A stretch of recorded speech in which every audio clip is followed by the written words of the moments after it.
Shalom jemaat. Saya mencoba pakai bahasa Bali. Kalau salah mohon dimaafkan.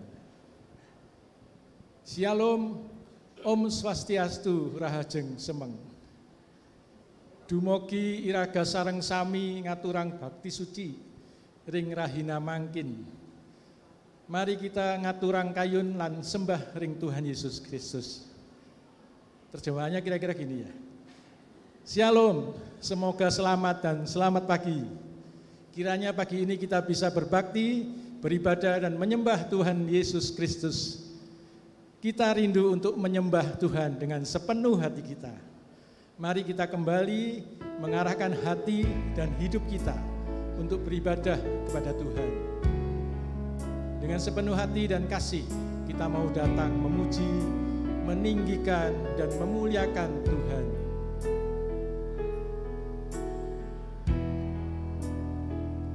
Engkau tahu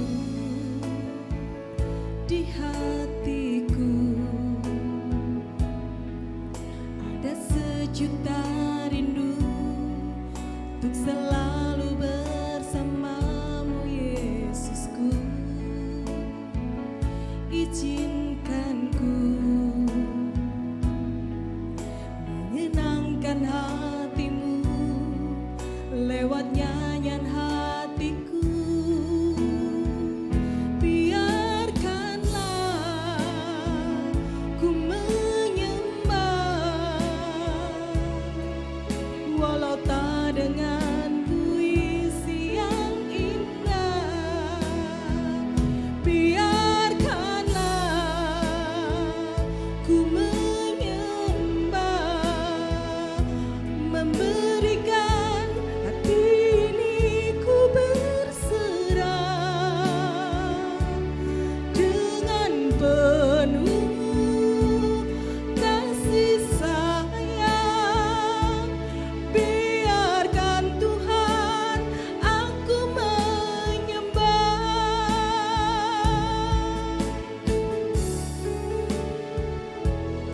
Mari kita sama-sama memuji Tuhan. Engkau tahu di hatiku ada sejuta rindu untuk selalu bersamamu, Yesusku. Izinkan ku menyenangkan hatimu lewat nyanyian hatiku. Biarkanlah ku menyembah walau tak dengan puisi yang indah. Biarkanlah ku menyembah, memberikan hati ini ku berserah dengan penuh kasih sayang. Biarkan Tuhan aku menyembah. Mari dengan berdiri kita mendengarkan. Menyembah walau tak dengan puisi yang indah. Biarkanlah ku menyembah, memberikan hati ini ku berserah dengan penuh kasih sayang. Biarkan Tuhan aku menyembah dengan penuh kasih sayang. Biarkan Tuhan aku menyembah.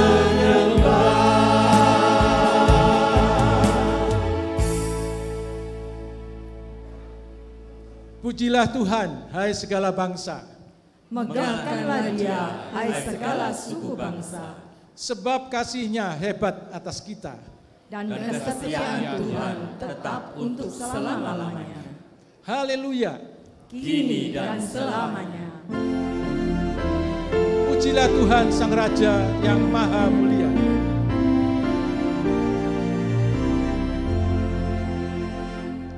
Pujilah Tuhan Sang Raja yang Maha Mulia.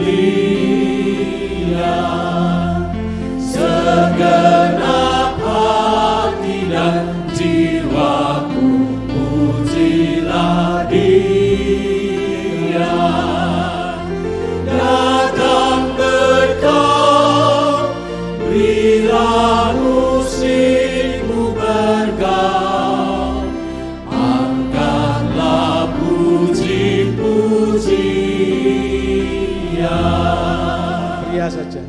Pujilah Tuhan yang bijak mengubah tubuhmu. Dalam kasih-Nya seluruh hidupmu tertuntun. Hatimu tahu berulang kali engkau Oleh sayap-Nya terlindung.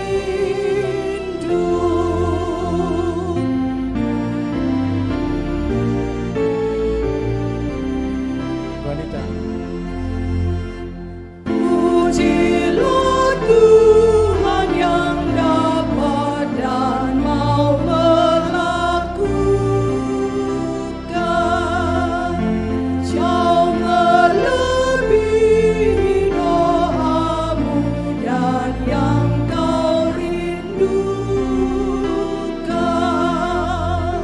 ingat teguh, Ia berkuasa penuh, kasih-Nya terus kau temukan. Pujilah Tuhan, hai jiwaku, mari bernyanyi. Semua makhluk bernafas, iringilah kami. Puji terus nama yang Maha Kudus. Padukan suaramu, amin.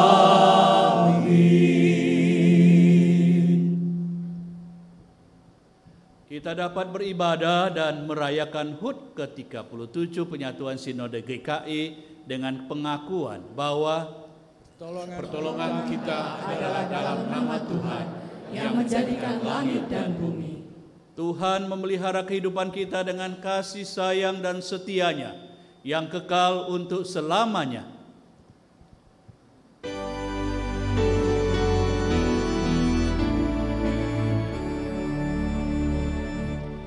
Amin, amin, amin. Amin, amin. Amin, amin, amin. Amin, amin.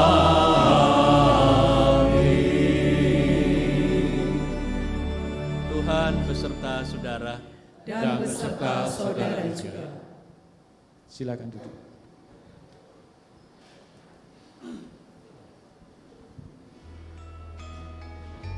Indonesia dalam warna-warni Jawa dan Bali. Saat ini Pulau Jawa merupakan pusat pemerintahan dan perekonomian Indonesia. Dengan jumlah penduduk mencapai 160 juta jiwa, tentu saja membuat Pulau Jawa menjadi pulau dengan kepadatan penduduk tertinggi di Indonesia. Secara administratif, Pulau Jawa terbagi menjadi 6 provinsi, yaitu Jawa Barat, Jawa Tengah, Jawa Timur, Banten, Daerah Istimewa Yogyakarta, dan tidak ketinggalan DKI Jakarta yang sekaligus menjadi ibu kota negara Indonesia. Ragam suku dan bahasa yang ada di Pulau Jawa antara lain adalah Jawa, Sunda, Betawi, Madura, dan Osing. Batik, gamelan, kesenian wayang, dan tradisi keraton adalah beberapa contoh kekayaan budaya yang dimiliki Pulau Jawa. Pulau Bali yang juga dikenal dengan sebutan Pulau Dewata merupakan salah satu provinsi di Indonesia yang selalu menjadi tujuan utama wisata, baik bagi wisatawan domestik maupun wisatawan mancanegara.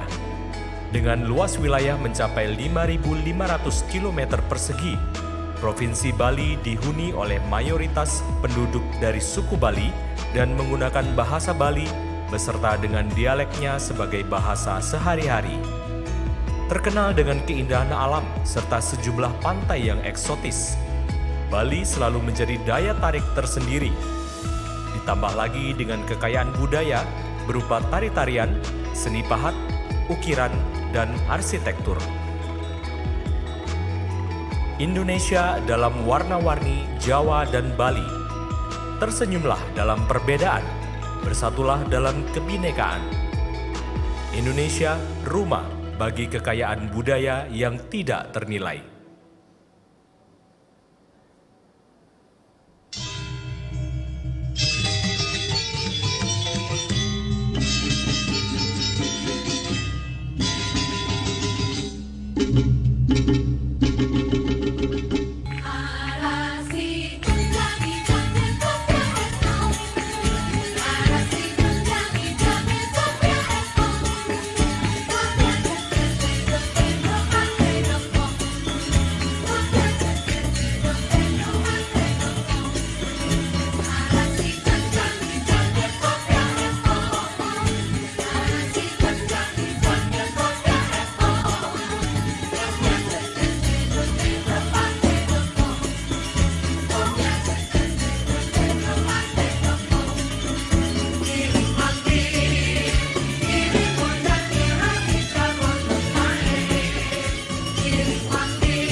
Ya, sungguh indah ya kekayaan budaya Indonesia.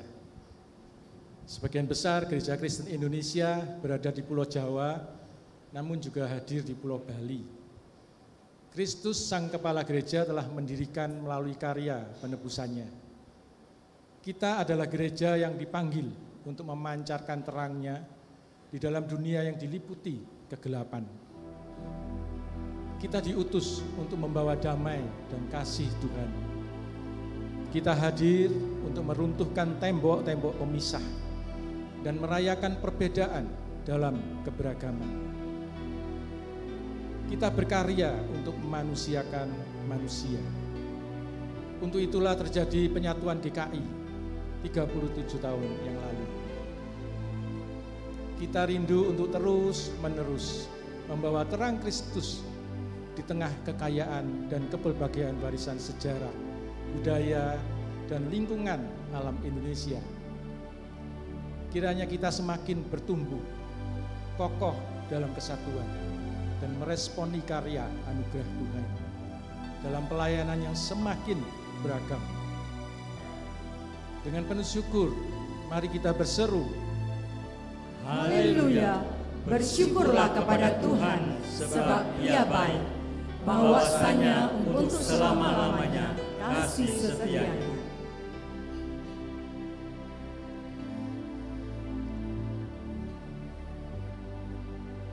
Tetapi coba lihat sekeliling kita. Dunia tidak sedang baik-baik saja. Orang makin saling curiga dan saling membenci. Terpengaruh hasutan di sosial media. Kebenaran bisa dilawan, bahkan bisa dipelintir demi kepentingan segelintir orang, meski harus mengorbankan kemanusiaan.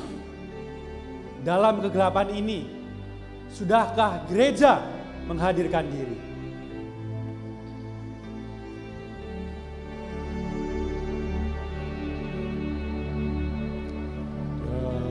dalam gelap kami menanti sinar terang kebenaran-Mu.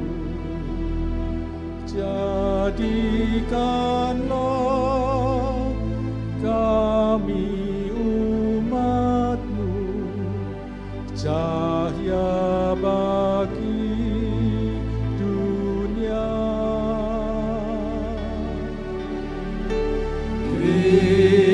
Kristus terang bersinarlah di hati kami.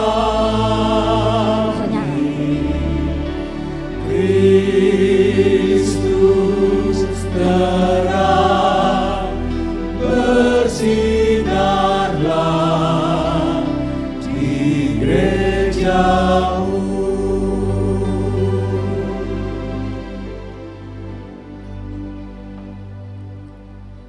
Di usia semakin menua ini, tadinya saya mengira dunia akan semakin cerah. Tapi ternyata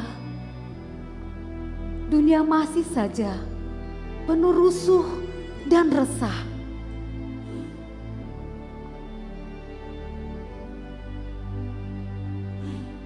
Coba lihat, perang makin melanda.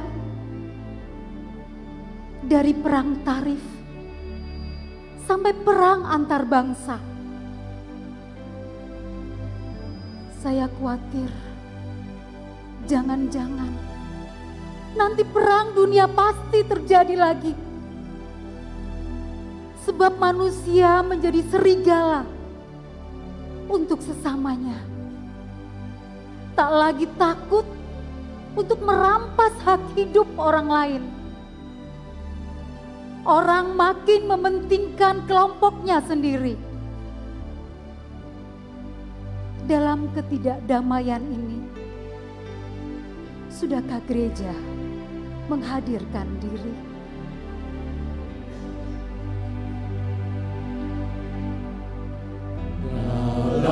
dunia rusuh dan resah, kami rindu kedamaian-Mu.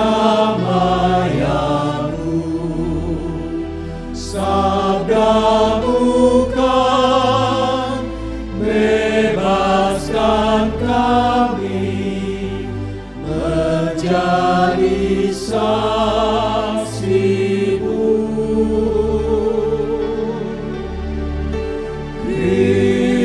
Kristus terang bersinarlah di hati kami. Kristus terang bersinarlah di gereja-Mu. Aku bersyukur bisa tidur di kasur yang empuk. Aku beruntung Papa dan Mama sayang kepadaku. Tetapi aku melihat masih banyak orang tidur di jalan atau di kolong jembatan, tidak punya tempat untuk berlindung dari waktu hujan. Kadang-kadang di persimpangan jalan, aku melihat anak-anak yang mengemis. Tubuh mereka kurus, mungkin karena kurang makan. Mereka juga tidak sekolah, tetapi orang tua mereka sepertinya kurang peduli karena lagi kesulitan untuk mencari sesuap nasi. Dalam kemiskinan ini, sudahkah gereja menghadirkan diri?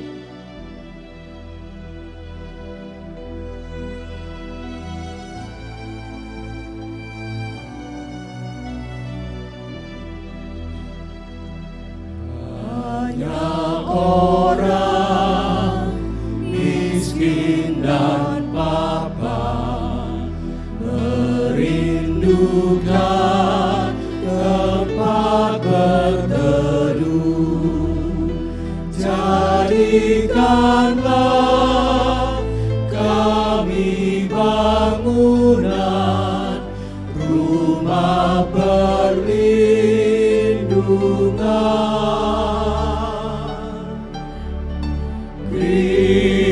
Kristus terang bersinarlah di hati kami. Kristus terang bersinarlah di gereja-Mu. Jemaat dipersilakan berdiri. Melalui karya penebusannya, Tuhan telah memanggil kita sebagai gereja keluar dari gelapnya kubangan dosa, menjadi terang yang menghidupkan. Surat 1 Petrus 2 ayat 9 menyatakan, tetapi kamulah bangsa yang terpilih, imamat yang rajani, bangsa yang kudus, umat kepunyaan Allah sendiri, supaya kamu memberitakan perbuatan-perbuatan yang besar dari Dia yang telah memanggil kamu keluar dari kegelapan kepada terangnya yang ajaib. Di dalam Kristus engkau telah diampuni. Di dalam Kristus engkau pun telah diampuni. Damai Kristus bagimu. Damai Kristus bagimu juga. Mari kita memberikan salam damai satu dengan yang lain.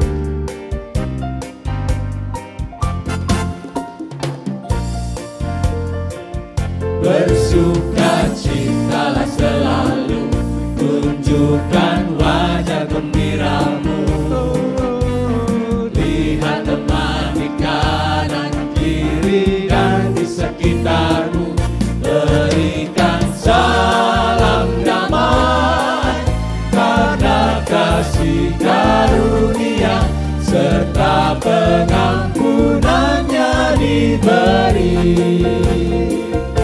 Hiduplah dalam damai, seorang dengan yang lain, itu kehendak Tuhan bagimu.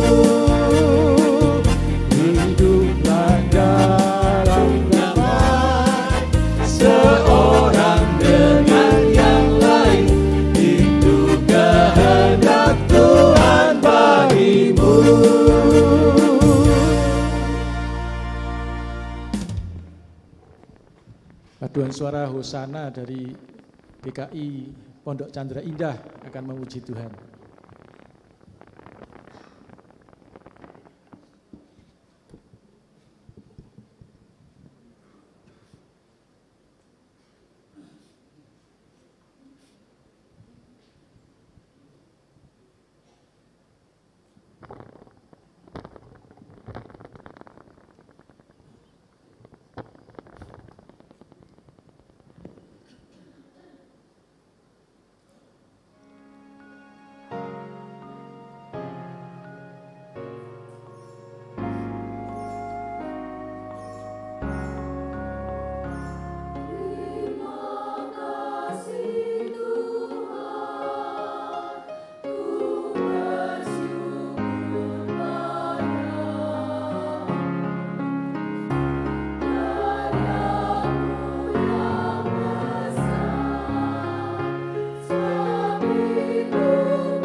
Jemaat dimohon berdiri.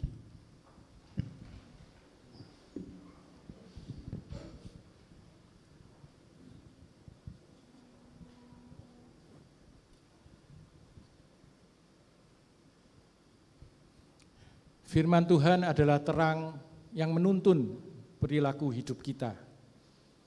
Dengan merenungkan dan melakukan firman Tuhan, kita dipakai Tuhan untuk menyatakan kasih-Nya, juga memulihkan negeri kita, Indonesia.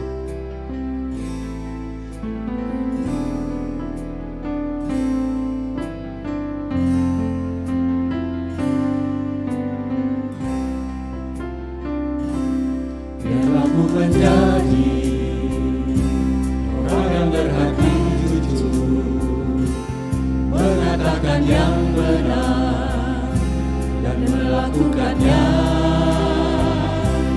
Biarlah ku menjadi seorang yang rendah hati, berdamai dengan Tuhan dan sesama. Pakailah kami, ya Tuhan, pulihkan bangsa kami dengan kasih dan kuasa-Mu, Tuhan, pulihkan negeri ini. Biarlah ku menjadi penolong hati yang hancur. Biarlah ku menjadi penolong hati yang hancur. Oleh kasih kurnia-Mu berikan pengharapan. Biarlah ku layani Tuhan dan sesamaku dengan kasih yang tulus dalam Yesus. Pakailah kami, ya Tuhan, pulihkan bangsa kami dengan kasih dan kuasa-Mu, Tuhan, pulihkan negeri ini. Biarlah kita menjadi seorang yang lembut. Biarlah ku menjadi seorang yang lembut hati, saksikan kebenaran dalam cinta Tuhan. Biarlah ku selalu taat setia padamu, percaya kuasa Allah dalam Yesus. Pakailah kami, ya Tuhan, pulihkan bangsa kami dengan kasih dan kuasa-Mu, Tuhan, pulihkan negeri ini. Pakailah kami, ya Tuhan. Pakailah kami, ya Tuhan, Pulihkan bangsa kami. pulihkan bangsa kami dengan kasih dan kuasa-Mu, Tuhan, pulihkan negeri ini. Pulihkan bangsa kami. Pulihkan bangsa kami.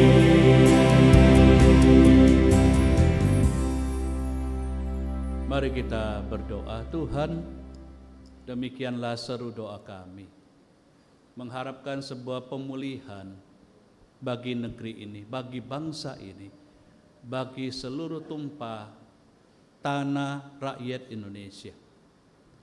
Untuk itu harus dimulai dari kami sebagai gereja Tuhan. GKI yang sudah 37 tahun melintasi sejarah di bumi Indonesia. Biarlah kami dapat dipakai oleh Tuhan untuk menjadi bagian dari alat Tuhan yang memberkati bangsa ini. Pagi ini kami kembali datang kepadamu dengan hati yang direndahkan, mau membaca dan merenungkan firman-Mu. Ajarlah kami dengan kebenaran-Mu, kami siap mendengarkannya. Terpujilah nama-Mu, di dalam nama Kristus Tuhan kami berdoa. Amin. Silakan duduk.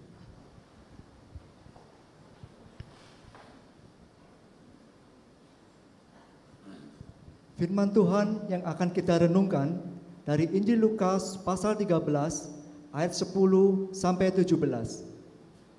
Firman Tuhan dibacakan dari bahasa Bali dan bahasa Indonesia.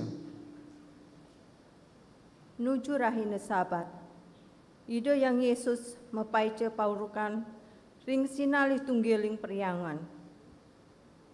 Pada suatu kali, Yesus sedang mengajar dalam salah satu rumah ibadat pada hari Sabat. Iri kewenten anak lo adiri, sani nandang sakit kerangsukan setan. Setane punika nyakitinipun saking pelkutus tahun.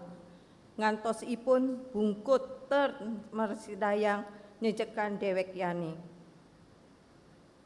Di situ ada seorang perempuan yang telah 18 tahun dirasuk roh, sehingga ia sakit sampai bungkuk punggungnya dan tidak dapat lagi berdiri dengan tegak.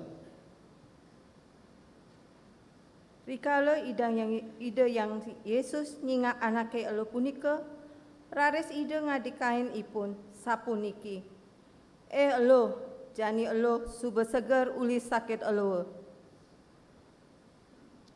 Ketika Yesus melihat perempuan itu, ia memanggil dia dan berkata kepadanya, "Hai ibu, penyakitmu telah sembuh." Tumuli ide ngusut sirah ipune, tur cek permangkin anake elo punika, ngidayang nyecek tumuli, ipun ngulihang ide sang yang widiwasa. Lalu ia meletakkan tangannya atas perempuan itu, dan seketika itu juga berdirilah perempuan itu dan memuliakan Allah. Nanging kelihan priangane, iri ke rumah sesekering kayun santukan ide yang Yesus, nyegerang anak ring rahine sabate. Iri ke dane rares mebaos ring anake akeh sampuniki. Wenten 6 rahine sani patut kangge mekarya. Duaning punika merkija ragane ring sinalih tunggi rahine punika buat nunas kesegeran sampunang ring rahine sabate. Tetapi kepala rumah ibadat gusar karena Yesus menyembuhkan orang pada hari Sabat. Lalu ia berkata kepada orang banyak, "Ada 6 hari untuk bekerja. Karena itu, datanglah pada salah satu hari itu untuk disembuhkan, dan jangan pada hari Sabat." Ide yang Yesus nyaurendani, sarwi ngandika sapuniki, jero, anak sane mapi-mapi. Ragane pada ngembosen tali banteng wiatin keledai. Druen ragane saking badannya ring rahina sabate. Sahenandani pun jaga kewehan toyo. Tetapi Tuhan menjawab dia katanya, "Hai orang-orang munafik, bukankah setiap orang di antaramu melepaskan lembunya atau keledainya pada hari Sabat dari kandangnya dan membawanya ke tempat minuman? Sane mangken iriki, wenten sentanan dani Abraham, sane ketegul antuk ratun setane, saking pelekutus tahun suwenipun, punapika ipun menenten patut kembosen saking pelatnenggulane, ring rahina sabate." Bukankah perempuan ini yang sudah 18 tahun diikat oleh iblis harus dilepaskan dari ikatannya itu, karena ia adalah keturunan Abraham? Pesaur idane punika ngeranang kimut para meseh idane. Duk punika taler akeh anake pada mesu kerana melantaran sekancan paindakan sane luwe sane sampun kardi ide. Dan waktu ia berkata demikian, semua lawannya merasa malu dan semua orang banyak bersukacita karena segala perkara mulia yang telah dilakukannya. Berbahagialah setiap kita yang melakukan firman Tuhan di dalam kehidupan kita setiap hari. Haleluya.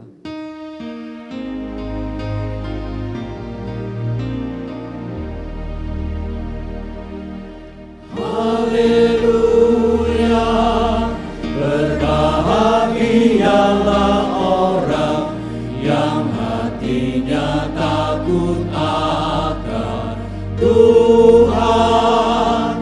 Haleluya, berbahagialah orang yang menyukai segala titanya. Haleluya, berbahagialah orang yang hatinya takut akan Tuhan. Haleluya, berbahagialah orang yang menyukai segala titanya.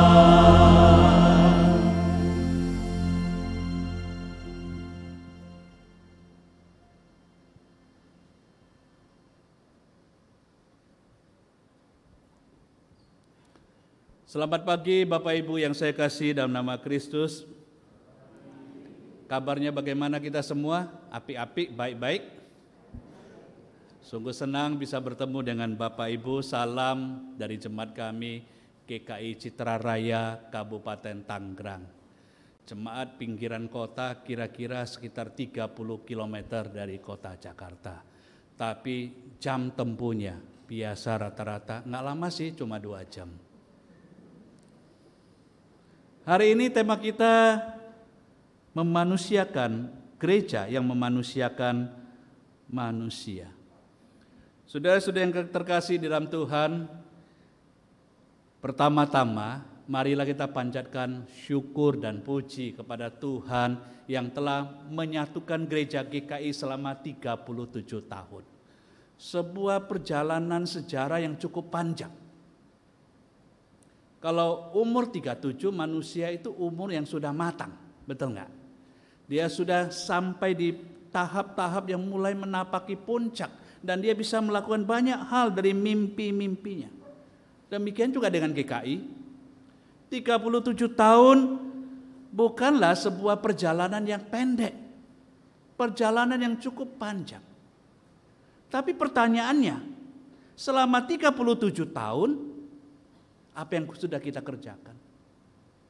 Apakah hari ini ketika kita merayakan ulang tahun yang ke-37 daripada GKI, kita kemudian pikirnya pesta, senang-senang, ramai-ramai, euforia, bersukacita sambil romantisasi tentang segala sesuatu hal yang sudah kita kerjakan?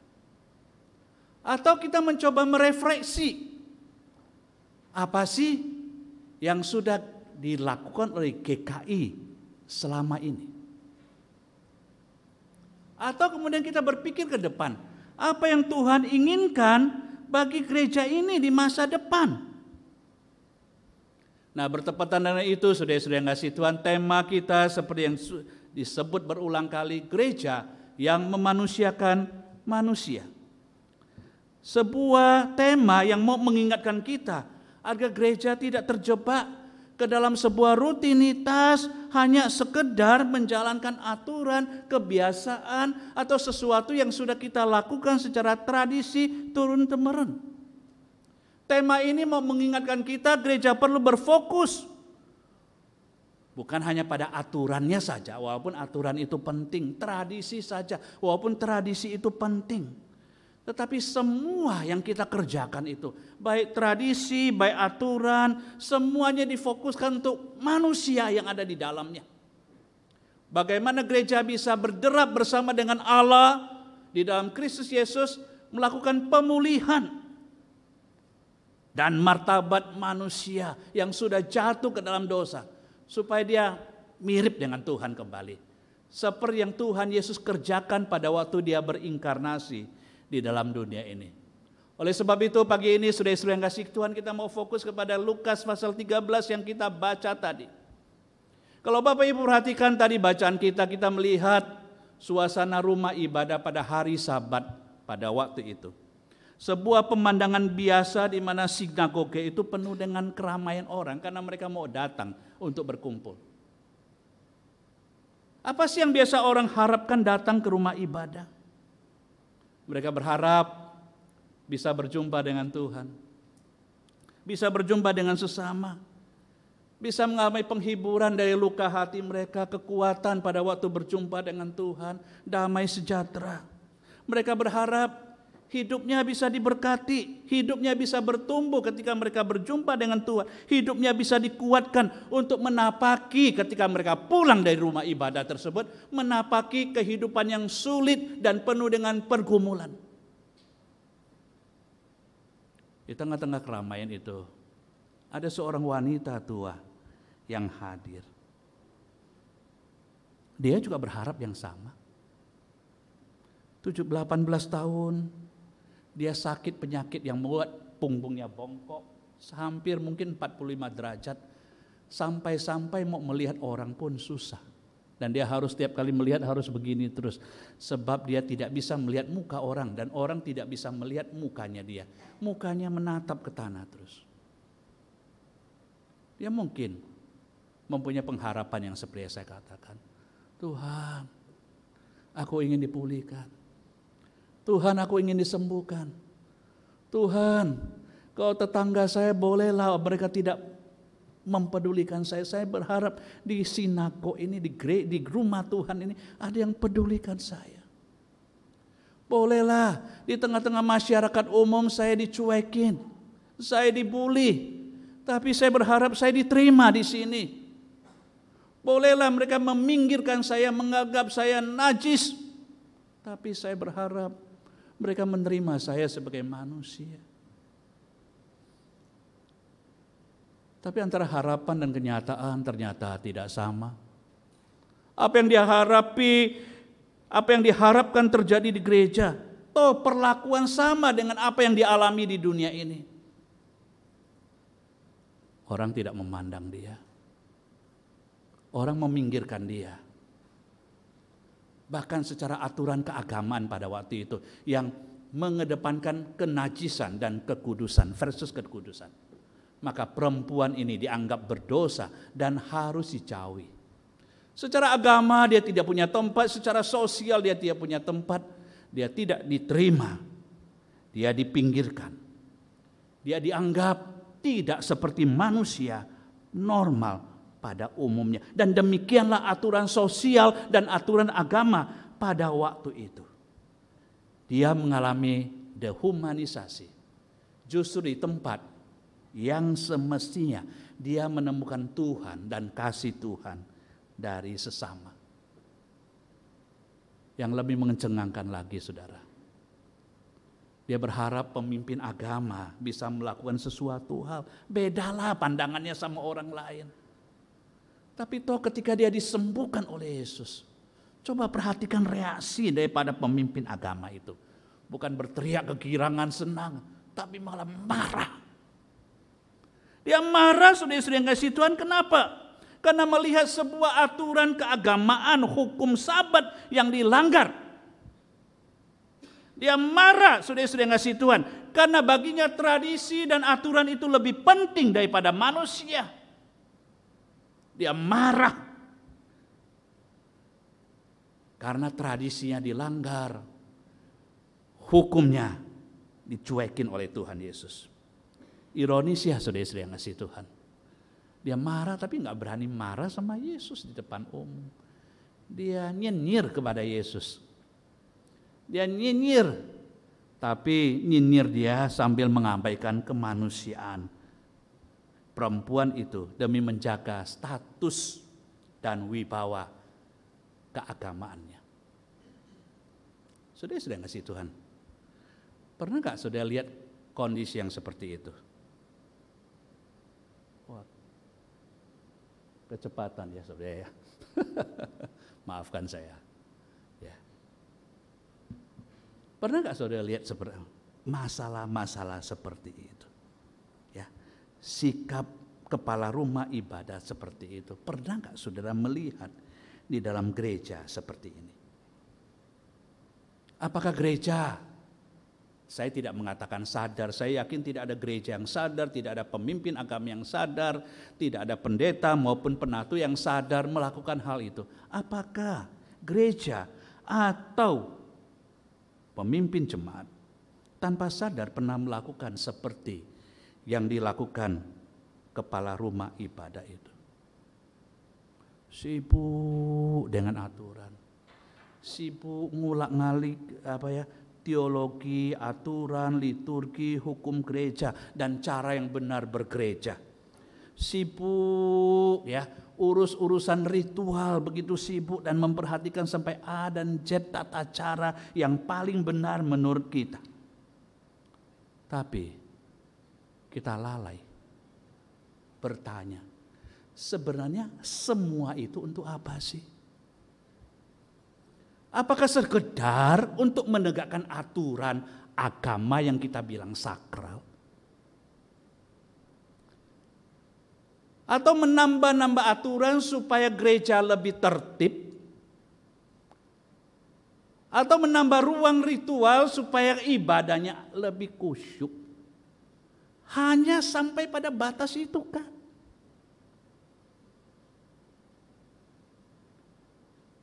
Padahal saudara-saudara yang kasih Tuhan, semua hal yang kita kerjakan itu baik aturan, baik tradisi, baik hukum, baik acara-acara itu, semua kan cuma untuk satu aja.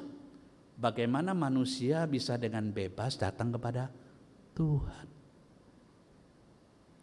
Bagaimana manusia ditaruh di dalam satu koridor, mereka bisa berjumpa dengan Tuhan yang memberkati mereka. Dan bagaimana saudara-saudara yang kasih Tuhan, ketika mereka berjumpa dengan Tuhan, mereka tidak hanya sekedar diberkati, tapi mereka mengalami pembaharuan hidup, harkat dan martabat mereka sebagai manusia yang berdosa itu dipulihkan. Jangan sampai saudara,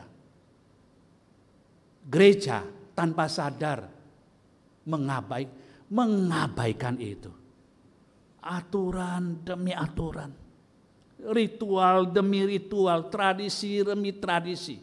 Padahal kata Yesus, semua hukum agama, Sabat diciptakan, diberikan oleh Allah untuk manusia, bukan manusia untuk Sabat. Yang harus melayani adalah aturannya, yang harus melayani adalah tradisinya, yang harus melayani adalah acara ritualnya, supaya manusia bisa bebas berjumpa dengan Tuhan. Bukan sebaliknya, manusia diikat oleh hukum sedemikian rupa sehingga kemudian dia tidak berdaya dan tidak berani mendekat kepada Tuhan. Berbeda dengan Yesus, saudara-saudara yang kasih Tuhan. Di tengah kelesuan agama itu, Yesus hadir. Inkarnasinya memberikan kepada kita sebuah keteladanan bagaimana sikap dan tindakan memanusiakan manusia di dalam kehidupan ini. Pertama, Yesus melihat banyak orang. Dia bisa melihat seorang perempuan yang membutuhkan ada di tempat itu. Biasanya kita lihat kan yang nggak begitu, betul nggak? Ya, saya seringkali mengamati ya. Di gereja kami misalnya saya seringkali mengamati dan kemudian saya kasih satu kritikan yang kepada para penyambut biasanya. Kritikannya apa? Kalau ketemu temannya orang ya, wah bukan hanya salaman begitu, cipika-cipiki ya. Pelukannya kencang. Saya bilang pengen dong sekali-kali di pendeta dipeluk oleh yang cantik-cantik juga supaya cipiki. Saya bilang, saya guyonin begitu. Wah bukan murimnya Pak Pendeta. Ya enggak apa-apa sih. Saya ngomong begitu maksudnya ini official loh. bukan pertemuan keluarga. Jangan ada perlakuan yang beda. Itu semua teman dekat. Kita layani dengan hangat, kita layani dengan begitu. Tapi orang biasa, gimana? Silakan Bu, silakan. Enggak lihat muka kadang-kadang. Sadar enggak? Enggak sadar-sadar, berbuat terus maksud saya. Dia sadar berbuatnya. Itu yang terjadi. Tanpa sadar dan dengan sadar kita mengabaikan. Saya tidak mengatakan temanmu tidak butuh perhatian, dia butuh. Tapi orang yang bukan temanmu juga butuh perhatian. Majelis jemaat yang hadir butuh perhatian. Tapi jemaat biasa juga butuh. Jangan hanya melihat sekelompok saja, tapi lihatlah mereka yang betul-betul sungguh, yang butuh uluran tangan kita untuk diperhatikan. Dan mata yang seperti itu, saudara-saudara yang kasih Tuhan, bukan hanya mata ini, tapi dia butuh mata hati yang tajam, yang diubahkan oleh Kristus. Sama seperti Yesus.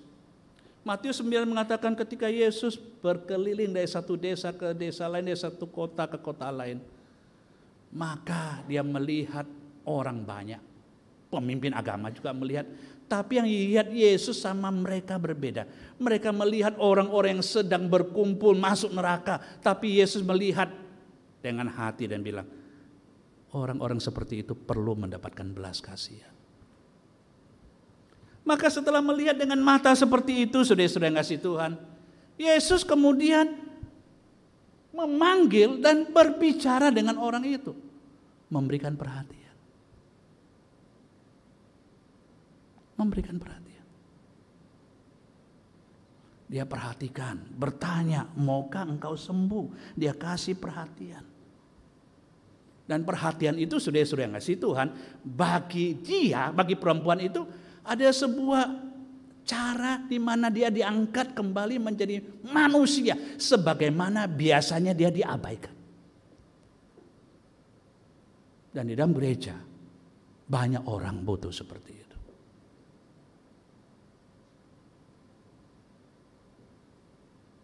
Beberapa waktu yang lalu, kalau tidak salah, sudah hampir setahun lah, habis kebaktian, saya salaman dengan satu jemaat. Lesu, lihat wajahnya lesu. Saya nggak banyak ngomong, saya salami, saya tepuk pundaknya. Tuhan menguatkan Anda.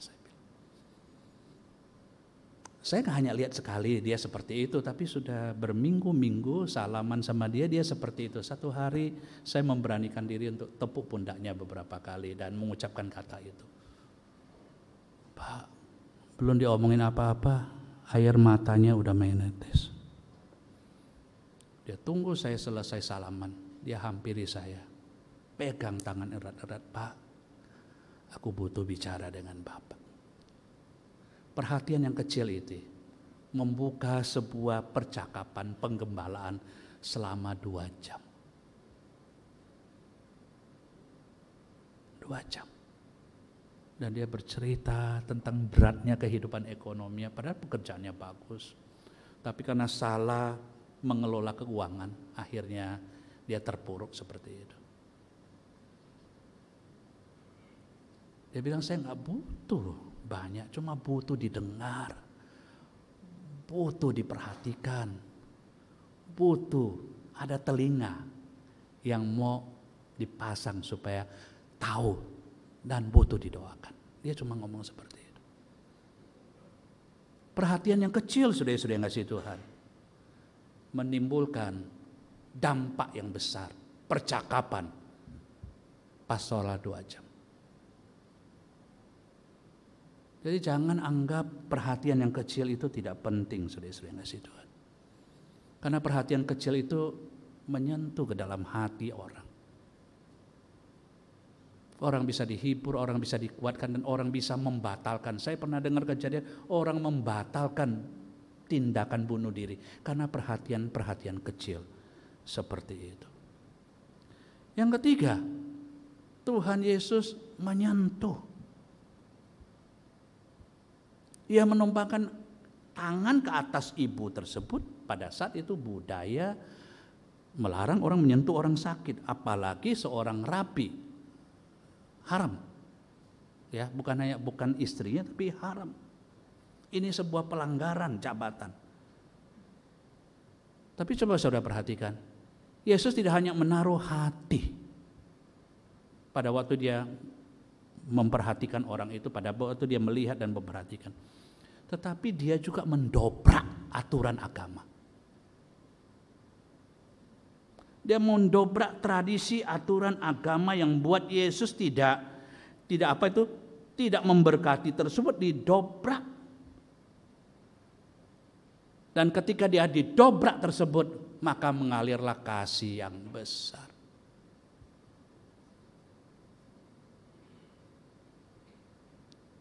Saudara, saya tidak tahu ya, ada berapa banyak hukum gereja, aturan kebiasaan gereja yang kadang-kadang membatasi kita untuk melayani. Saya pernah dengar sebuah gereja begini, aturan mereka tiap kali sekecil apapun, keputusan entah 50 rupiah, 100 rupiah, itu harus melalui rapat majelis. Saya bilang gila tuh ya. Jadi pernah sekali saya ikut rapat di gereja itu hanya untuk bicarakan diakonia yang nilainya 50-100 ribu rupiah, dan itu bahas berjam-jam. Saya bilang kalau di gereja saya mah nggak usah approval majelis semar, itu mah ketua komisi bisa keluar dengan bebas ya. Kenapa kita harus mengikat diri untuk sesuatu hal? Pak, harus Pak, supaya transparan.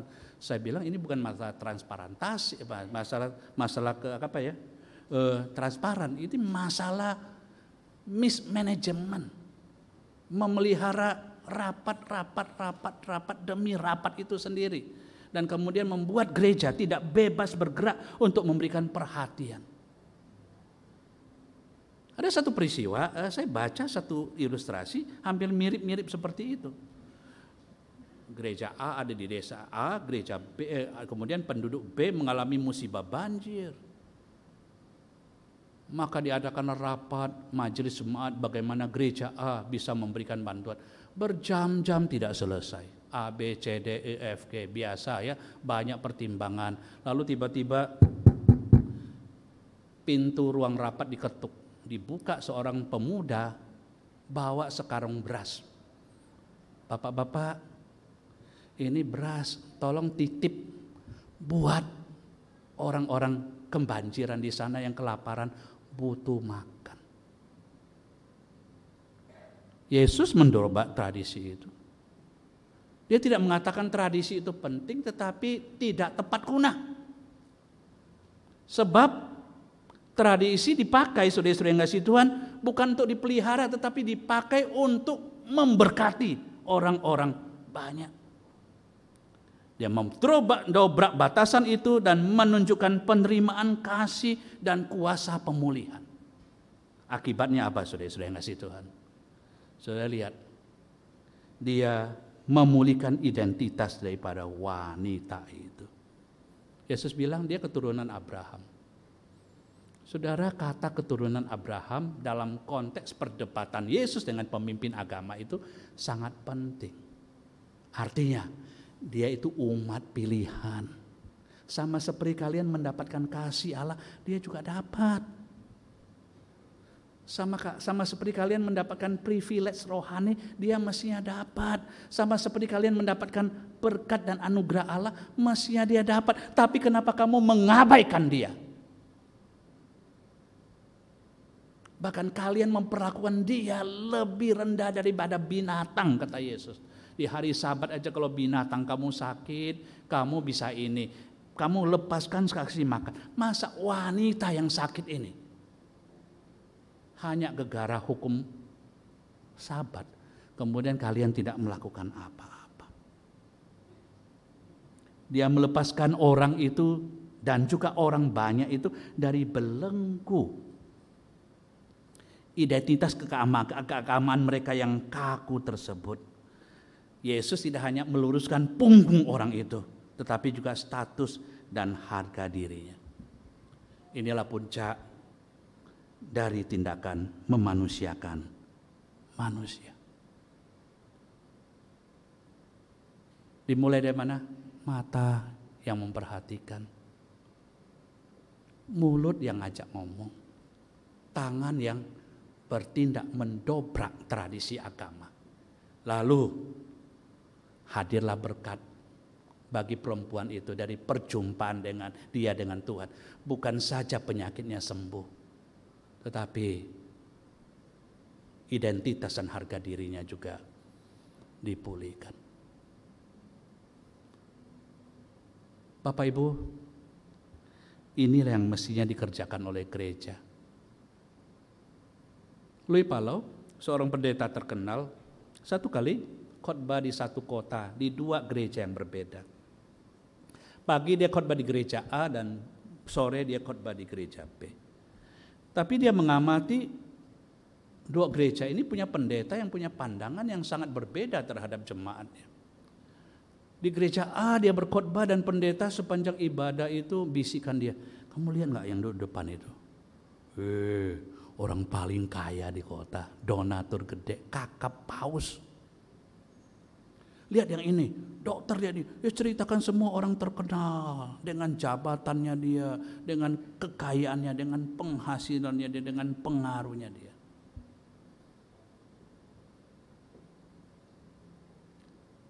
Di gereja B sore dia pergi berkhotbah. Pendetanya berbeda, ceritanya sama, tapi jenis ceritanya berbeda. Lihat yang di sana, penjahat besar. Dia berjumpa dengan Tuhan melalui gereja ini. Dulu dia dikucilkan, diasingkan, tapi gereja mencari dia, memperhatikan dia, sampai dia bertobat dan dipulihkan.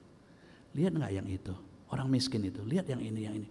Ceritakan semua orang yang susah-susah, cerita semua orang yang terpinggirkan, cerita semua orang yang disentuh oleh gereja dan diperhatikan oleh gereja, dan diceritakan bagaimana mereka berjumpa dengan Tuhan dan identitas mereka dipulihkan. Harkat martabat mereka sebagai manusia yang terpinggirkan menjadi pulih dan mereka melayani bersama-sama dengan jemaat yang normal pada umumnya. Gereja yang memanusiakan manusia, saudara-saudara yang kasih Tuhan. Mestilah itulah yang dikerjakan oleh gereja, saudara. Apa yang Yesus lakukan, saudara-saudara yang kasih Tuhan, merupakan sebuah cermin dari apa yang harus kita lakukan di dalam kehidupan kita sebagai gereja. 37 tahun, saudara, kita patut bersyukur untuk penyertaan Tuhan. Dan cara terbaik untuk bersyukur, saudara-saudara yang kasih Tuhan, adalah, saya lompat ya, ini enggak.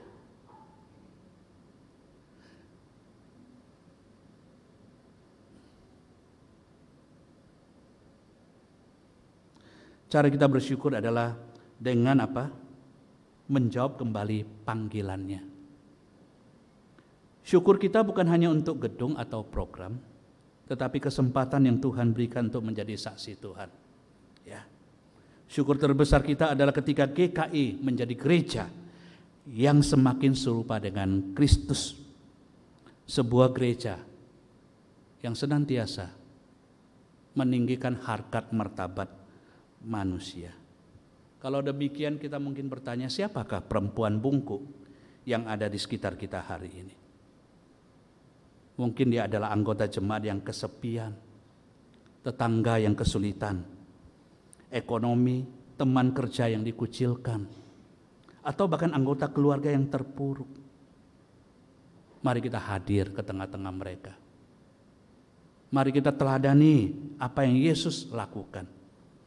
Melihat dengan mata Yesus, berdoalah agar Tuhan memberikan kepada kita penglihatan seperti itu kepada mereka yang terabaikan. Bertindak dengan tangan seperti Yesus yang menolong. Kita bisa lakukan dengan menawarkan bantuan praktis. Ya.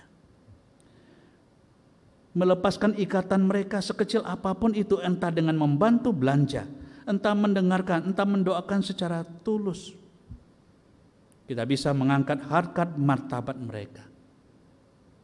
Tidak menghakimi, tetapi dengan kata-kata yang membangun mereka sehingga kemudian mereka tahu bahwa Tuhan Yesus mengasihi mereka. Itu yang Yesus lakukan. Karena itu yang Yesus lakukan, dan kita berkata GKI harus hidup sesuai dengan kehendak Kristus. Maka biarlah kita juga boleh meniru dan meladani apa yang Kristus kerjakan bagi orang-orang di sekitarnya. Demikian juga gereja kerjakan bagi orang-orang di sekitarnya. Mari kita ambil saat teduh sejenak.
Jemaat diundang untuk berdiri. Kita akan mengikrarkan pengakuan iman kita dengan menyanyikan lagu dari Kidung Jemaat 280.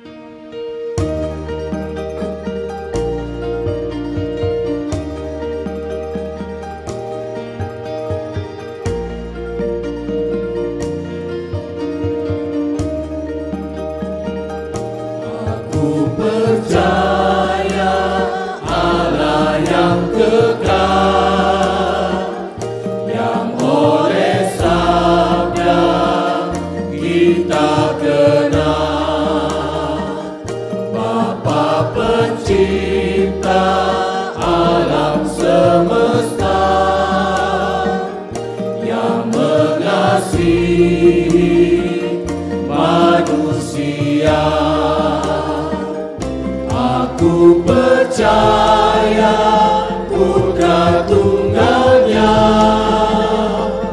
yang disalibkan di Golgota, yang dari kubur bangkit dan menang, naik ke surga dalam terang. Aku percaya pada Roh Kudus yang mendiami kita terus. Aku percaya gereja yang esa, ku jadi suci di dalamnya. Jemaat dipersilakan duduk kembali. Saudara sekalian, sebagai respon atas khotbah, maka kita dapat melakukan beberapa hal berikut ini. Yang pertama, menurut Anda, apakah ada aturan atau kebiasaan dalam kehidupan gereja kita yang tanpa disadari yang dapat membuat kita mengabaikan kebutuhan manusia di sekitar kita? Yang kedua, siapakah sosok yang orang bungkuk, terpinggirkan, menderita atau terluka yang Tuhan ingin kita lihat dan layani minggu ini? Langkah nyata apa yang bisa kita lakukan untuk orang itu? Roh Kudus menolong kita semua. Kini kita akan melihat tayangan warta minggu ini.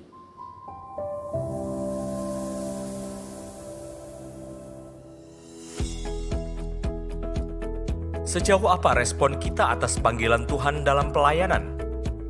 Apakah hanya terbatas dalam lingkup gereja saja atau lebih luas? Sebagai seorang pelayan Tuhan, perasaan apa yang seringkali muncul?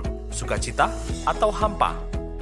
Apakah selama ini kita benar-benar hidup sebagai hamba Kristus? Ataukah kita sedang berjalan dalam kehampaan dunia? Mari kita sama-sama belajar dalam Sulung Bible Study seri ke-14 dalam sesi yang terakhir dengan tema Hamba atau Hampa di Tengah Dunia. Bersama dengan Bapak Paulus K. Kusuma pada hari Senin, tanggal 25 Agustus 2025 pukul 7 malam di ruang remaja lantai 2. Jemaat diundang untuk hadir dan bertumbuh dalam pelayanan bersama. Doa Abraham untuk Sodom dan Gomora adalah doa yang sangat terkenal. Dalam doa itu terjadi dialog antara Abraham dengan Allah. Abraham memohon serta melakukan tawar-menawar kepada Tuhan agar tidak memusnahkan Sodom dan Gomora jika terdapat sejumlah orang benar di sana. Ikutilah Revival Prayer Fellowship dengan tema Doa Abraham untuk Sodom dan Gomora pada hari Jumat tanggal 29 Agustus 2025 pukul 7 malam dan akan dilayani oleh Saudara Ezra Hentawan Suwandi. Jemaat diundang untuk ambil bagian dalam pelayanan menjadi orang tua bagi anak-anak asuh di Tengger untuk jenjang pendidikan SD, SMP, dan SMA dalam tahun ajaran 2025-2026. Jemaat yang ingin berkomitmen menjadi orang tua asuh dapat mendaftarkan diri melalui booth pendaftaran di gathering area.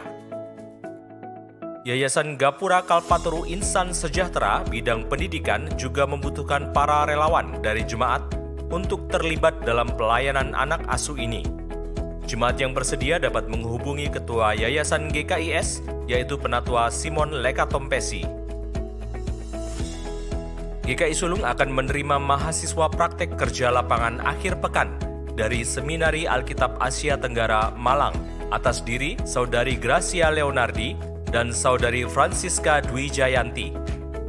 Mereka akan melayani masa praktek dalam pelayanan di Jemaat Sulung dan Bajem Demak di hari Sabtu dan Minggu, mulai 23 Agustus 2025 hingga 16 November 2025. Mari bersama-sama mendukung pelayanan mereka. Dalam rangka pertukaran pelayan ibadah GKI Sinode dan hari ulang tahun GKI ke-37, maka pada kebaktian hari ini akan diedarkan sampul persembahan khusus dan akan dipersembahkan untuk mendukung penyelesaian pembelian rumah pastori Sinode GKI. Seksi perempuan akan mengadakan seminar kesehatan dengan tema Radang Sendi Jangan Takut pada hari Senin, tanggal 8 September 2025 pukul 6 sore. Dan akan dilayani oleh Dr. Mega Putra. Jemaat dapat mendaftarkan diri pada booth pendaftaran di gathering area.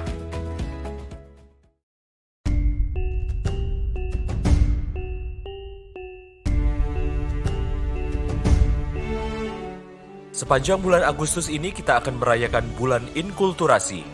Jemaat bersama-sama diajak untuk mendukung ibadah bulan inkulturasi dengan mengenakan dress code atau pakaian daerah. Kebaktian tanggal 31 Agustus, pakaian daerah Kalimantan.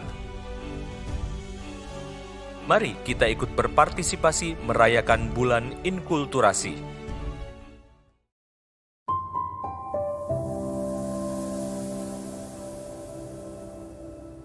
Berita tambahan, telah berpulang ke rumah Bapa di surga pada hari Kamis 21 Agustus 2025, Ibu Tuti Sugiyarti, ibunda dari Ibu Endang Pangestuti, dengan nomor anggota S2469 dengan usia 87 tahun.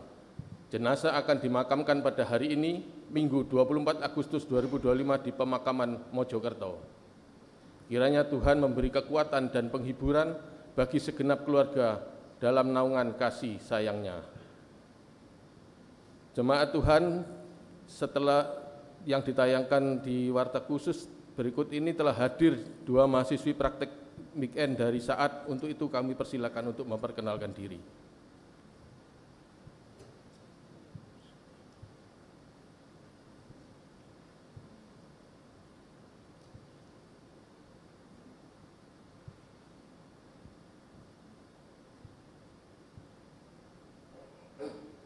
Shalom Bapak Ibu Saudara-saudari yang terkasih. Sungguh bersyukur kami boleh diberikan kesempatan untuk belajar layani akhir pekan di GKI Sulung. Sebelumnya saya ingin perkenalkan diri. Nama lengkap saya Francisca Dwi Jayanti, bisa dipanggil dengan Siska. Kemudian saya berasal dari Solo. Sebelumnya saya sudah menempuh studi S1 jurusan umum dan sudah bekerja. Kemudian sekarang ini saya menjalani studi Magister Teologi Matrikulasi atau S2 Teologi, dan sekarang berada di semester yang ketiga. Jadi ini praktek weekend 3 bulan pertama saya. Ya, saat ini saya berusia 28 tahun. Terima kasih.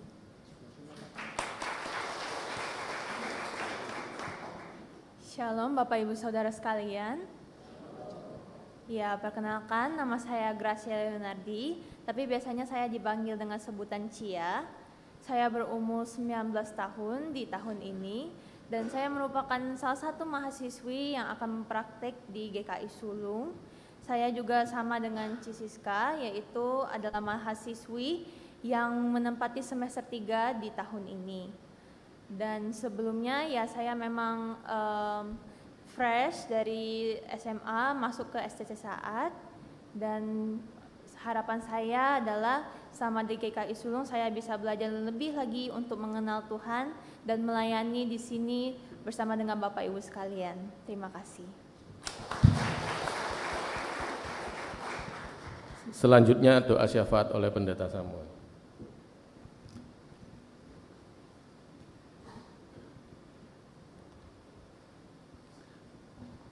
Mari berdoa. Bapak, terima kasih untuk apa yang Tuhan kerjakan bagi GKI selama 37 tahun. Sebuah peristiwa monumental. Bagaimana 3 sinode bisa menjadi satu dan terus bersatu dalam derap bersama selama 37 tahun. Bersyukur kami serahkan masa depan gereja ini ke dalam tangan-Mu. Biarlah apa yang sudah kami lakukan selama 37 tahun, biar boleh kami terus lakukan, menjadi perpanjangan tangan Tuhan, mitra Tuhan yang menghadirkan damai sejahtera, yang menjadi gereja yang terus-menerus menghadirkan pemulihan dan pemberdayaan bagi jemaat dan masyarakat di sekitar. Kami sungguh berdoa bagi GKI Sulung ke dalam tangan-Mu.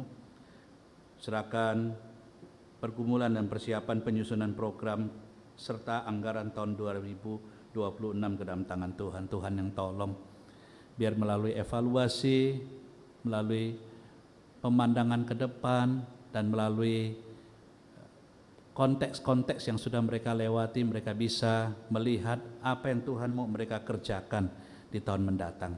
Beri hikmat dan kesatuan hati kepada majelis jemaat serta komisi yang memikirkan hal ini.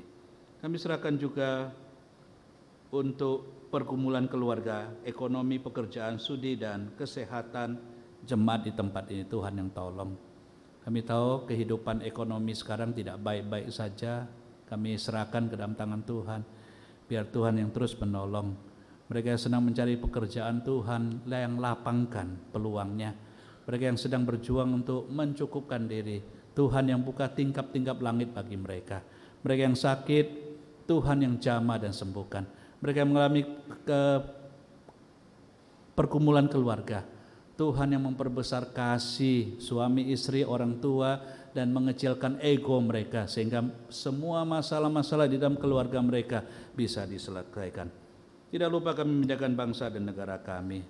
Sudah umum diketahui bahwa persoalan bangsa ini cuma 2.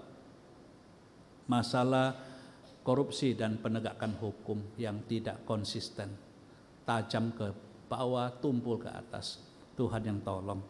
Kalau kedua hal ini bisa dikerjakan dengan baik dan diselesaikan, maka bangsa ini dengan segala potensinya akan melesat maju ke depan.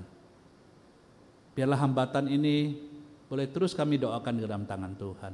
Berikan keberanian kepada presiden kami, tidak hanya omon-omon saja, tetapi juga bertindak keras mulai dari dirinya, dari keluarganya, dari kerabatnya, dari orang-orang terdekatnya yang selama ini Tuhan sudah berkati dengan berbagai banyak kekayaan. Biar mereka tidak menjadi lebih tamak, menguras harta dengan memainkan aturan-aturan dan korupsi. Biar Tuhan yang tolong mereka ya Bapa, supaya mulai berani keluar dari zona nyaman mereka dan mengabdi bagi bangsa ini. Kalau ini bisa dikerjakan, kami yakin dan percaya bahwa bangsa ini dapat dibawa ke arah yang lebih maju bagi kesejahteraan bersama. Kami serahkan doa kami hanya di dalam nama Tuhan kami Yesus Kristus yang mengajarkan kami melantunkan doa Bapa kami.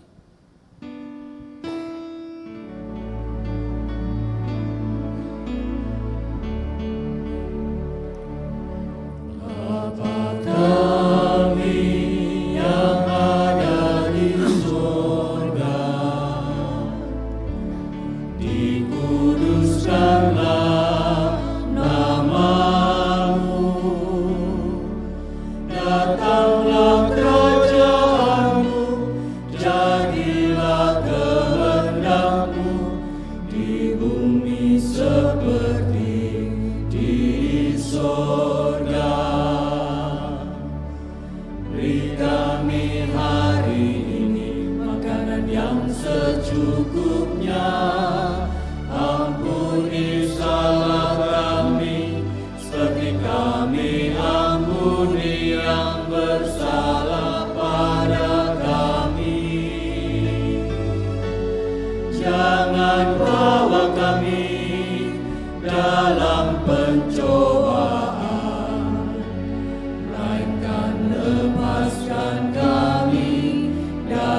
yang jahat, sebab Kaulah yang punya kerajaan dan kuasa dan kemuliaan sampai selama-lamanya.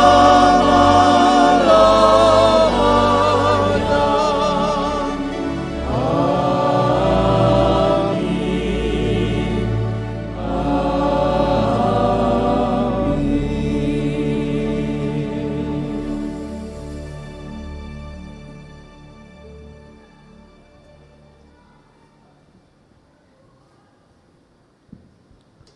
Majelis mengucapkan terima kasih kepada seluruh pelayan ibadah yang melayani pada ibadah minggu ini. Secara khusus kepada Pendeta Lee Samuel Wiratama yang berasal dari GKI Citraya Tangerang, yang telah melayani bersama dengan kami dalam rangka ulang tahun ke-37 Penyatuan Sinode GKI.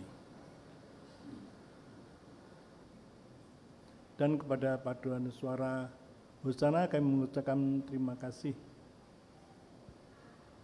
Kiranya Tuhan memberkati pelayanan dan kehidupan saudara sekalian. Apakah ada Bapak Ibu atau saudara yang baru pertama kali beribadah bersama dengan kami? Jika ada, kami mohon berkenan untuk berdiri di tempat.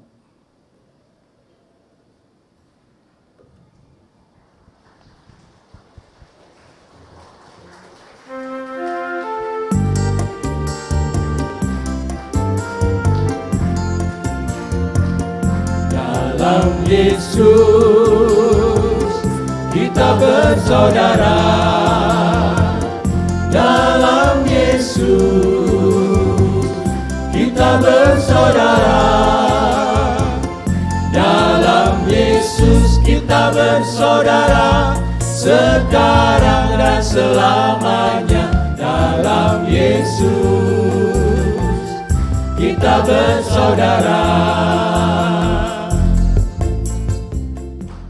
Kami menyambut saudara dengan penuh sukacita. Jika belum punya tempat ibadah yang tetap, saudara dapat beribadah bersama dengan kami.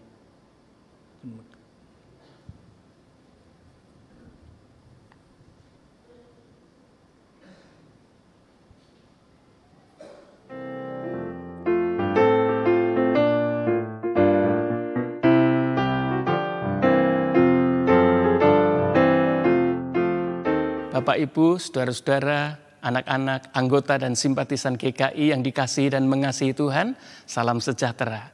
Sebagai bagian dari tubuh Kristus di GKI yang mewujud dalam 235 jemaat, 19 klasis, 3 sinode wilayah, kita bersyukur atas 37 tahun perjalanan penyatuan Gereja Kristen Indonesia. Tuhan baik, di dalam kebaikan kasih setianya itulah kita telah dirawat kemarin, hari ini, dan selama-lamanya. Di tengah momen syukur ini, kami bersama-sama mengajak untuk kita berefleksi pada sebuah judul nyanyian With Christ in the Vessel, We Can Smile at the Storm. Bersama Yesus di dalam perahu, kita dapat tersenyum meskipun di badai kehidupan. Pastikan Yesus di dalam perahu kita, supaya kita tetap dapat bersukacita menjalani kehidupan ini. Mari bergerak bersama, berkarya untuk menghadirkan damai sejahtera kehidupan, berwujud kegiatan yang menolong penguatan ekonomi umat dan masyarakat, pendampingan pastoral untuk mendampingi supaya tidak ada seorang pun yang jatuh dalam berbagai tindak kejahatan, terbuka menginisiasi kerjasama lintas iman agar kita turut serta mengikis dan memerangi tindakan-tindakan intoleransi. 37 tahun GKI, kiranya kehadirannya makin dirasakan secara luas memberkati kehidupan ini. Yang kedua, kami mau berbagi selintas tentang pelayanan BPMS GKI. Saudara-saudara, pada tahun ini kita akan melakukan evaluasi kinerja PTKS, Pendeta Tugas Khusus Sinode GKI, bidang organisasi, yakni Sekum. Menyadari hal ini berarti kita sedang berada dalam masa mempersiapkan struktur dan personalia BPMS periode yang akan datang 2026-2030. Kami mengajak semua jemaat untuk turut mendoakan agar Tuhan sendiri yang mengutus para pekerjanya, anggota-anggota jemaat terbaik untuk turut berkiprah di ruang lingkup yang lebih luas termasuk BPMS GKI.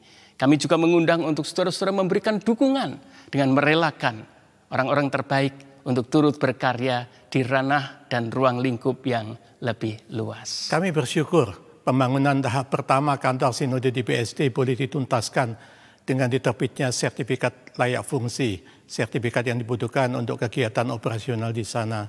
Juga kami bersyukur untuk semua dukungan jemaat yang sudah dilakukan sehingga pembelian rumah pastori di Perumahan Gading Serpong boleh dilakukan. Dari rencana kita membeli 2 rumah untuk PTKS kita. Dan sekarang sedang dilakukan tahap renovasi, diharapkan Januari tahun depan rumah tersebut bisa ditempati sehingga bisa mengurangi biaya operasional yang selama ini ada. Kami mengharap dukungan jemaat yang sudah diberikan untuk boleh menuntaskan semua rencana ini. Terima kasih. Yang ketiga, pada akhirnya jemaat yang terkasih, kami bersama-sama mengajak seluruh ruang lingkup sebagai Gereja Kristen Indonesia yang diutus untuk berkarya di tengah kehidupan yang bergumul dan berjuang. Mari kita hadirkan tata kelola persekutuan, kesaksian dan pelayanan yang lebih baik dari waktu ke waktu, agar kita makin menjadi berkat di tengah kehidupan ini. Selamat ulang tahun, Tuhan Yesus memberkati. Amin.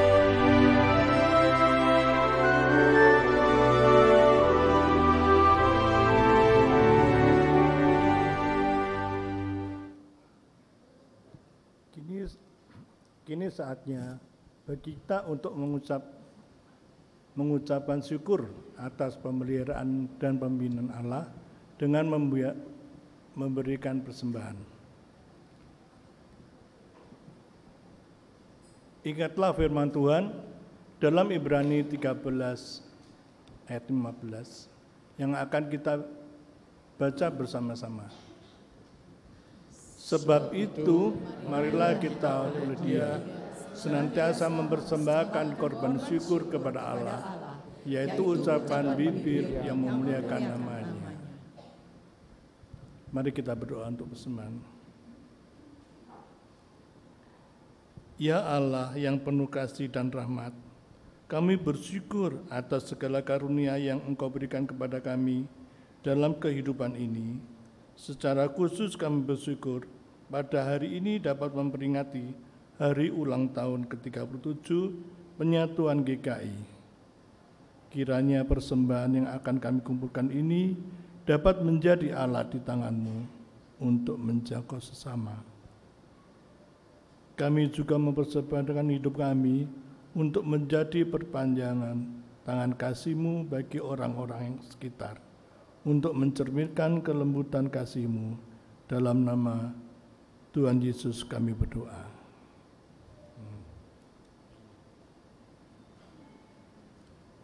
Marilah kita memberikan persembahan dengan selalu hidup, bersyukur kepada Tuhan dan setiap pelangkah kehidupan kita setiap hari.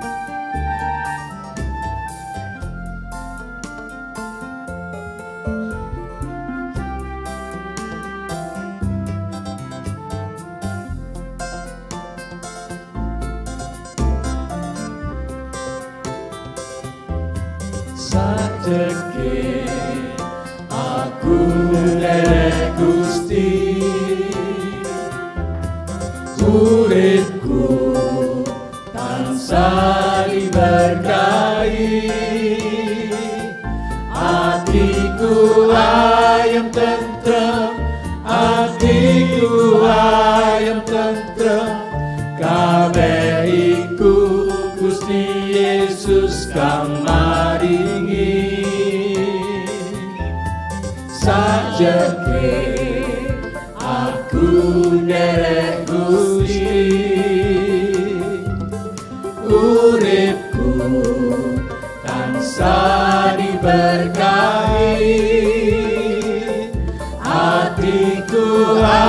ayam tentrem, hatiku ayam tentrem, kabeh iku Gusti Yesus kang maringi. Matur nuwun, matur nuwun, matur nuwun Gusti Yesus, kula matur nuwun, matur nuwun, matur nuwun, matur nuwun Gusti Yesus, kula matur nuwun.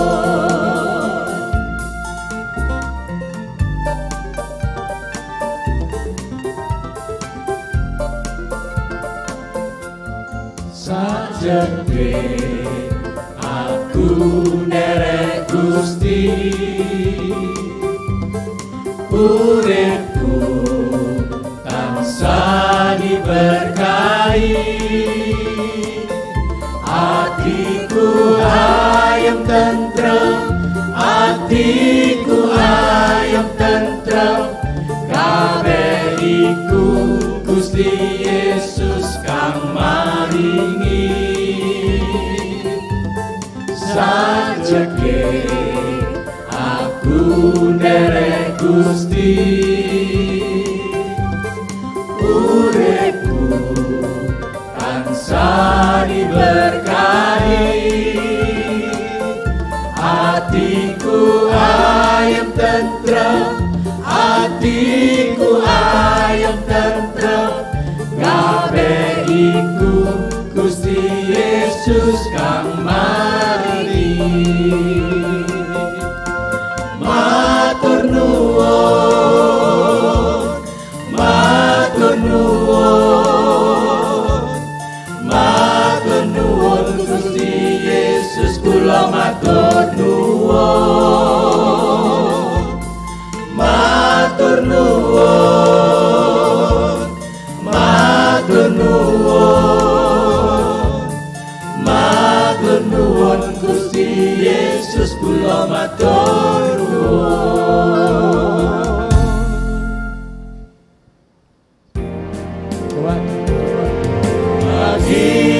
Bagimu ya Tuhan segala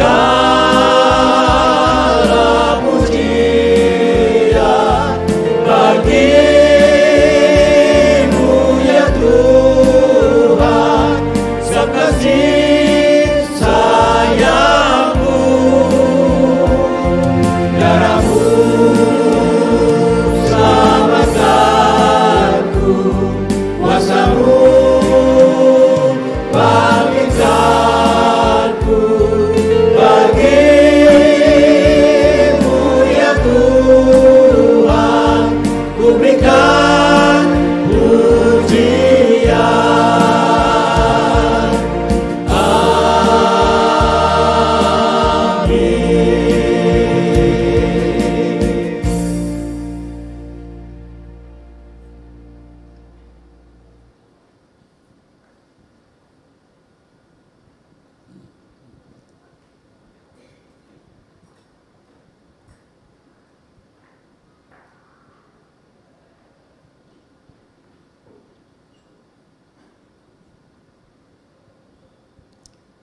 Mari kita menjadi kepanjangan tangan kasih Tuhan. Setelah kita keluar, kita memulai ibadah kita di kehidupan kita sehari-hari. Kita wujudkan kasih yang memulihkan. Pancarkanlah terang yang menghidupkan. Hadirkanlah gereja yang memanusiakan manusia. Biarlah dunia mengenal Allah melalui cara gereja memperlakukan sesama ciptaannya. Marilah kita berlaku adil, mencintai kesetiaan, dan hidup dengan rendah hati di hadapan Tuhan. Itulah ungkapan syukur atas tubuh Kristus yang telah dipersatukan.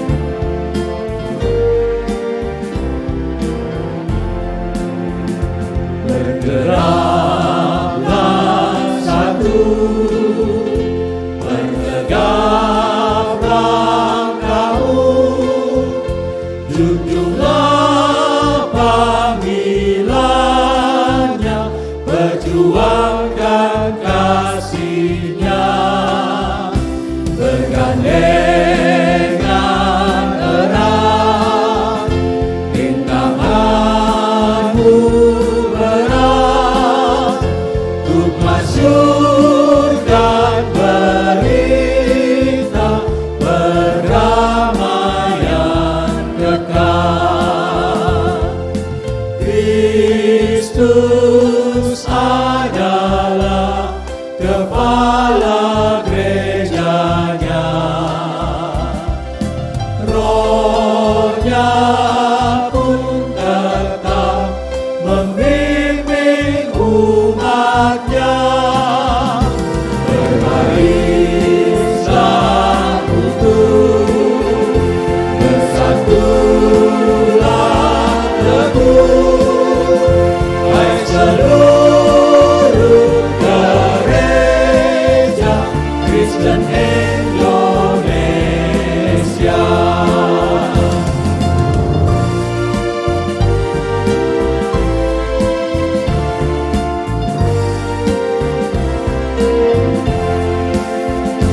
Majulah serentak dengan langkah tegar dan berdoa berkarya dalam hidup semesta.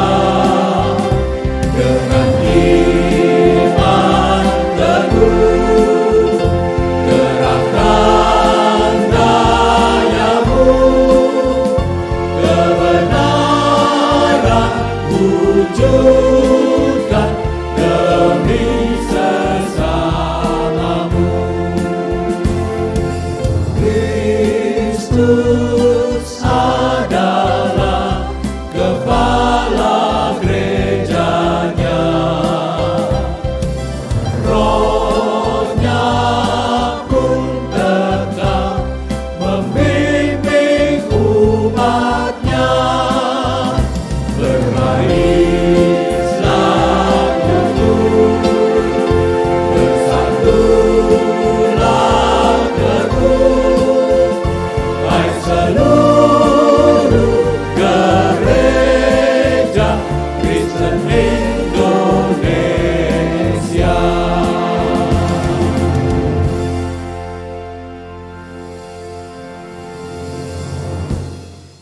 Satukanlah kami, ya Tuhan, sebagai gereja-Mu. Kami siap memenuhi dunia dengan cinta kasih-Mu. Satukanlah kami, ya Tuhan, sebagai gereja-Mu. Kami siap memulihkan yang tersisih, terluka, dan dilupakan. Satukanlah kami, ya Tuhan, sebagai gereja-Mu. Kami siap memanusiakan manusia dan merawat semesta. Indonesia bagi kemuliaan-Mu, Bapa, Anak, dan Roh Kudus. Kami bersaksi dan berkarya dalam keberagaman. Terimalah berkat Tuhan, kasih Allah Bapa menjadi daya-Mu, terang Kristus memandu langkah-Mu, dan kuasa Roh Kudus menjadi nafas-Mu dalam memanusiakan manusia dan merawat semesta. Berkat Tuhan menaungi tiap langkah-Mu dari sekarang sampai selama-lamanya. Amin.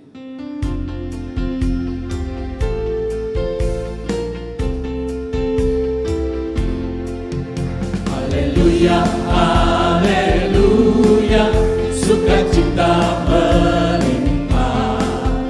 Haleluya, haleluya, anugerahnya bagimu. Haleluya, haleluya, maju dalam terangnya. Haleluya, haleluya, haleluya, amin. Haleluya, haleluya, sukacita melimpah. Haleluya, haleluya, anugerahnya bagimu. Haleluya, haleluya, maju dalam terangnya. Haleluya, haleluya,